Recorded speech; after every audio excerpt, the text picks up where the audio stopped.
Hi hello all welcome to our channel Naavin Rusi. இன்றைக்கி நம்ம பார்க்க போகிற recipe stuffed potato green gram balls. வாங்க எப்படி பண்ணுறதுன்னு பார்க்கலாம். தேவையான பொருட்கள் ஒரு 150 கிராம் பச்சைப்பயிறு வந்து இது மாதிரி வேக வச்சு எடுத்து வச்சுருக்கேன்.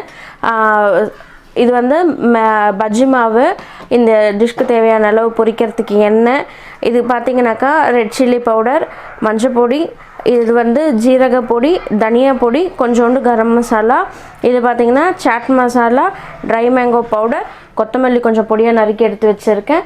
ஒரு உருளைக்கிழங்கை வந்து மீடியம் சைஸ் உருளைக்கிழங்கு வேக வச்சு எடுத்து வச்சுருக்கேன். ஒரு மீடியம் சைஸ் வெங்காயம் இது மாதிரி பொடி பொடியாக நறுக்கி எடுத்து வச்சுருக்கேன். உப்பு தேவையான அளவு எடுத்திருக்கேன். இது வந்து பச்சை மிளகாய், பாதி பச்சை மிளகாய் பொடி பொடியாக நறுக்கியிருக்கேன். இஞ்சி பூண்டு பேஸ்ட் ஒரு 1/2 டீஸ்பூன் எடுத்திருக்கேன். ஜீரகம் ஒரு 1/4 டீஸ்பூன் எடுத்திருக்கேன். வாங்க இது எப்படி பண்ணுறதுன்னு பார்க்கலாம். இப்போ ஃபஸ்ட்டு நம்ம ஸ்டஃபிங்க்கு என்னென்ன வேணுன்றதை பார்த்துக்கலாம். நான் வந்து ஒரு 2 டேபிள் ஸ்பூன் அளவுக்கு எண்ணெய் விட்டுக்கிறேன். எண்ணெய் சூடாகிடுச்சு. இந்த டைமில் ஜீரகம் போட்டிருக்கேன். இந்த ஜீரகம் கொஞ்சம் பொரிஞ்ச உடனே நம்ம வெங்காயம் சேர்த்துக்க போகிறோம். இந்த ஜீரகத்தை நல்லா பொரியிற அளவுக்கு வறுத்து விடும்.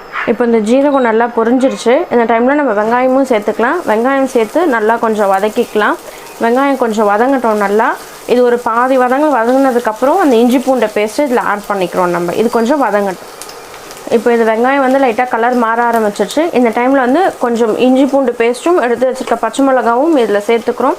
நல்லா இந்த பச்சை வாசனை போகிற வரலையும் இஞ்சி பூண்டு பேஸ்ட்டு வதங்கட்டும். இது நல்லா வதங்கினதுக்கப்புறம் மீதி இருக்க மசாலா ஐட்டம்லாம் நம்ம சேர்த்துக்கலாம். இப்போ நான் இது நல்லா வதங்கிடுச்சு. இப்போ நான் அடுப்பை சிம் பண்ணிவிட்டு எடுத்து வச்சுருக்க மல்லிப்பொடி, ஜீரக பொடி, கரம் மசாலா, காரப்பொடி, மஞ்சள் பொடி எல்லாத்தையும் இதில் சேர்த்துக்கிறேன். சிம் பண்ணிவிட்டு சேர்த்துக்கோங்க. சாட் மசாலாவையும் ட்ரை மேங்கோ பவுடரையும் நான் லாஸ்ட்டாக தான் ஆட் பண்ணுவேன். அதை வந்து இப்போ ஆட் பண்ணக்கூடாது. இது போட்டு ஒரு 2 நிமிஷம் கொஞ்சம் நல்லா வதக்கிடுங்க. இது நல்லா வதங்கினதுக்கப்புறம் எடுத்து வச்சுருக்க இந்த உருளைக்கிழங்கையும் இந்த பச்சை பயிரையும் மசிச்சு இதில் போட்டு போகிறோம் நம்ம. இப்போ நான் வேக வச்ச உருளைக்கிழங்கு இது மாதிரி மசிச்சுக்கிட்டேன். அதை இப்போ சேர்த்துக்கிறேன். இப்போ இது சேர்த்ததுக்கப்புறம் நான் பச்சை பயிரையும் இது கூட சேர்த்துக்கிறேன். நீங்கள் வந்து பச்சை பயிரை எப்படி சுண்டலாக பண்ணி கொடுத்தா சாப்பிடவே மாட்டாங்க. இது மாதிரி டிஃப்ரெண்ட்டாக ட்ரை பண்ணி கொடுங்க. கண்டிப்பாக குழந்தைங்க வந்து சாப்பிடுவாங்க. நம்ம எந்த அளவு ஹெல்தி ஃபுட்டாக அவங்களுக்கு எவ்வளோ டேஸ்ட்டாக கொடுக்க முடியுமோ அதை மாதிரி கொடுங்க. இப்போ இது வந்து நல்லா போட்டு கலரிடலாம். நான் வந்து இது மாதிரி பொட்டேட்டோ மேஷர் வச்சு இது மாதிரி லைட்டாக மேஷ் பண்ணி விட போகிறேன். இங்கே பாருங்கள், இதை நல்லா மசிச்சுட்டேன். நான் ஏன் உருளைக்கிழங்கு போட்டேன்னா ஒரே ஒரு உருளைக்கிழங்கு தான் போட்டேன். அதுவும் ஏன்னாக்கா கொஞ்சம் சேர்ந்த மாதிரி இருக்கும், நம்மளுக்கு அதை பால் பண்ணுற மாதிரி ஈஸியாக இருக்குன்றதுனால நான் அந்த ஒரு உருளைக்கிழங்குமே போட்டேன். நான் வந்து பச்சைப்பயிரே உப்பு சேர்த்து தான் வேக வச்சேன். இருந்தாலும் பாதி உப்பு தான் போட்டேன்றதுனால இப்போ கொஞ்சம் உப்பு சேர்த்துக்கிறேன். இதுக்கு தேவையான அளவு உப்பு சேர்த்துக்கிறேன். உப்பு சேர்த்து இதையும் நல்லா வதக்கி விடுங்க.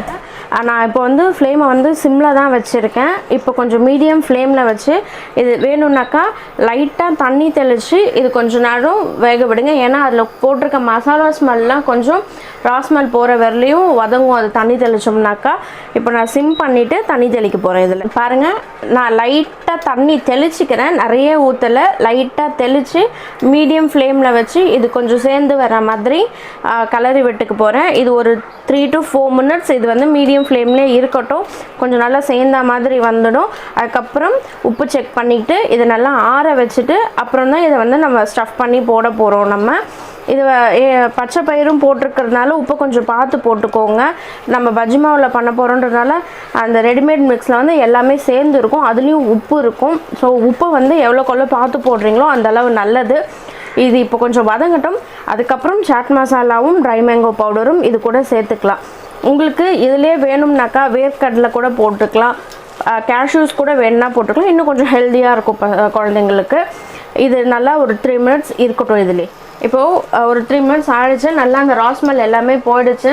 நான் இந்த டைமில் வந்து சாட் மசாலாவும் ட்ரை மேங்கோ பவுடரும் போட்டுக்கிறேன். அடுப்பு நல்லா சிம் பண்ணிவிட்டு எடுத்து வச்சுருக்க கொத்தமல்லியும் இது கூட போட்டுக்கிறேன். உங்கள்கிட்ட புதினா இருந்துச்சுன்னா புதினாவும் போட்டுக்கலாம். நல்ல ஃப்ளேவராக இருக்கும் புதினா போட்டிங்கனாக்கா.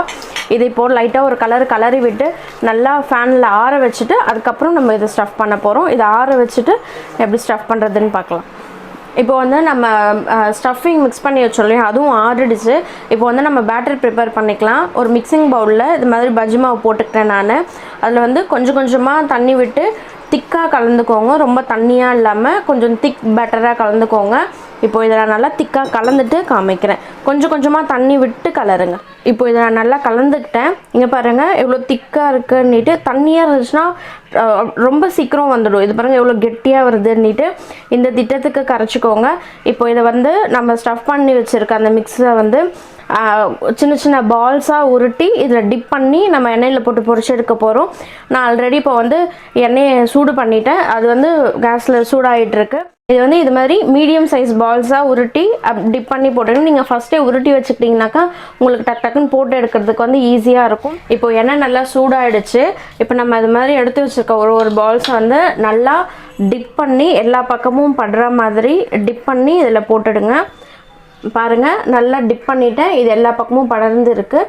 இது இப்போ இதில் போட போகிறோம். ரொம்ப தண்ணியாக இருந்தாலும் இது வந்து ஒட்டாமல் இருக்கும். ரொம்ப தண்ணியாக இருந்துச்சுன்னா இந்த மாவு தண்ணியாக போகும். அப்புறம் வெறும் இந்த ஸ்டஃபிங் மட்டும் எண்ணெயில் இருக்கும். அப்படி இருந்ததுன்னா பிரிஞ்சு போயிடும். அதனால் நல்லா திக்காக கலந்துக்கோங்க. பேட்டரை தண்ணி ஆக்கிடாதீங்க. நீங்கள் வந்து உங்ககிட்ட முளை கட்டின பச்சைப்பயிறு இருந்தாலும் அதை வந்து இப்படி இது பண்ணி கொடுக்கலாம். அது இன்னமும் ஹெல்தி கூட. இப்போ இது எல்லாமே போட்டாச்சு. போட்டுட்டு உடனே திருப்பாதீங்க. மேலே எண்ணெயை வந்து இப்படி எடுத்து விடுங்க. அப்போ தான் அந்த மேலே அந்த மாவெல்லாம் வேகாமல் இருக்கு இல்லையா, அது வந்து கொஞ்சம் வேகும், கொஞ்சம் ட்ரை ஆகும். நீங்கள் அப்படியே திருப்பி விட்டிங்கனாக்கா மாவு வந்து கரண்டியில் பிடிச்சிக்கும். அதுக்கப்புறம் அந்த இடம் மட்டும் தனியாக ஓப்பன் ஆன மாதிரி இருக்கும், நல்லா இருக்காது. இப்போ இது மாதிரி பிரிச்சுட்டு திருப்பி விட்டிங்கனாக்கா இது நல்லா எல்லா பக்கமும் குக் ஆக ஆரம்பிச்சிடும். அந்த மாவும் பிரிஞ்சு போகாமல் இருக்கும். நீங்கள் இது மாதிரி ஸ்டஃப் பண்ணி கொடுக்கறதுனால உள்ளே என்ன இருக்குன்னு கூட தெரியாத குழந்தைங்களுக்கு ஈஸியாக அவங்களுக்கு கொடுத்துடலாம். ஹெல்த்தியாகவும் கொடுத்தா மாதிரி இருக்கும். இது நல்லா கோல்டன் ப்ரௌன் கலரில் வரட்டும். வந்ததுக்கப்புறம் பார்க்கலாம். இங்கே பாருங்கள் இது நல்லா இப்போ வெந்துருச்சு. இதை வந்து உங்களுக்கு பார்த்தாலே தெரியும், உங்களுக்கு அந்த கலர் பார்த்தாலே தெரியும் வெந்திருக்கிறது. இந்த டைமில் வந்து இதை எடுத்துடலாம்.